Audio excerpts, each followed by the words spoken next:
అందరికీ నమస్కారం అండి. నేను ఈరోజు చేసిన ఈ సాంబార్ మ్యాంగో సాంబార్. వీటికి కావాల్సిన ఐటమ్స్ ఒకసారి చూసేసేయండి. నార్మల్గా వంటింట్లో దొరికే సామాన్లు తొందరగా అయిపోతుంది ఈ సాంబార్. చూడండి, ముందుగా ఆయిల్ వేసుకోవాలి. చెక్క, బిర్యానీ ఆకు, జీలకర్ర, మిరియాలు, కొద్దిగా ఆవాలు, ఆనియన్, పసుపు కొద్దిగా, అలసందలు, బంగాళాదుంప, టమోటా,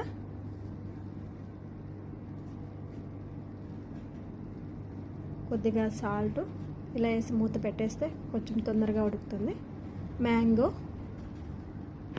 ఒక తెల్లగడ్డ టేస్ట్ ఉంటుంది. అన్ని మసాలా వేసి ఒకటేసారి కొద్దిగా సాల్ట్ వేసి కొంచెం ఆయిల్ వేసి మళ్ళీ కొద్దిగా నీళ్ళు వేసాను.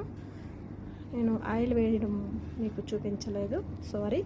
ఎలా ఉందండి ఈ సాంబార్? మీకైతే నచ్చింటే లైక్ కొట్టండి.